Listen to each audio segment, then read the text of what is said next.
Hello everyone, Ryan here with a deck review for Hocus Pocus. Today we have another work of art from Dan and Dave. This time they teamed up with Jeff Trish to release the third edition of Sons of Liberty in Patriot Blue. Jeff Trish is into illustrating and lettering and brings a distinct woodcut style to this deck. It commemorates the Patriots who resisted British rule to establish the colonies that eventually became the United States.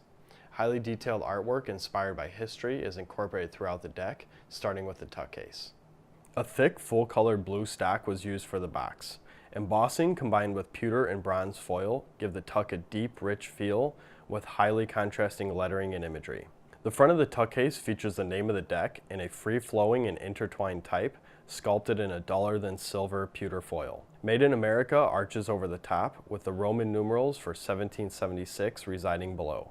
A ghosted image of a toppled chair is evident at the right angle.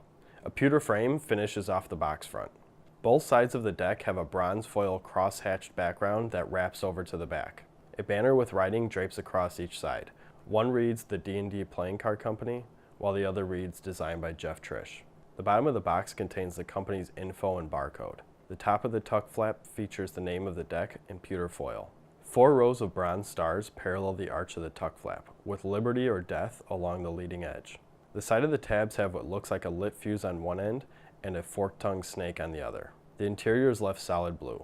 A skull and crossbones stamp style seal keeps the tuck closed, and void is marked over the brow of the skull.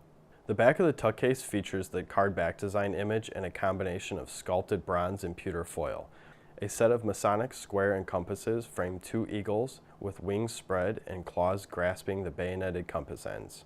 Bronze foil lines radiate from the all-seeing eyes at the top and bottom. An intertwined S and L sit in the center and can be read right side up or upside down. Banners curl over and through the outermost frames. They read "Rebellion to tyrants is obedience to God." The card back design replicates this exact image in a deep blue and white color scheme. The almost faded look of the blue and the less than perfect image edges gives an aged and hand-carved woodcut feel to the design.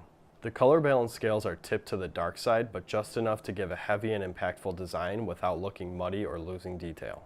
The deck comes with 56 cards made up of 2 jokers, an info card, an ad card, and the standard 13 cards in each suit. All of the cards feature a woodcut look to them. The pip placement, pip design, indice design, and courts are all custom. The typical red has been replaced with a burgundy tone. Both jokers depict a pillory or wooden framework used to immobilize and expose offenders to public abuse in colonial times. One is in a black ink with bronze near the bottom. The other is in a burgundy color with the same bronze detail. The Ace of Spades depicts the Liberty Tree, which is an elm that stood in the Boston Commons and marks the site of the first publicly defiant act against the British in 1765. The colonists opposed attacks on all paper products, including playing cards. The year 1776 reigns over the tree, and a knotted snake resides below along with some detail. The other 3 aces are unembellished. The core cards represent key figures in the Sons of Liberty movement and the foundation of the United States. You can find lots of interesting information on each character and what role they played. The individuals are depicted in either black or burgundy with a bronze background filled with symbolic imagery meaningful to that character. The number cards display the pips in a unique way that is still readable. The pips themselves have been reimagined with an older, more antique feel to them. The less than perfect shape looks more of the times than a perfectly symmetrical one. The indices are clear and easy to tell apart. The ad card is for Dan and Dave and showcases a Gutenberg press top and center. The info card puts the theme and artwork of the deck into perspective and opens the door for more research into the topic if that's the route you want to go. The cards are printed by USPCC on the Dan and Dave crushed stock that gives them a thin but snappy feel. The finish used for the first edition was listed as cambric, and I believe they feel the same.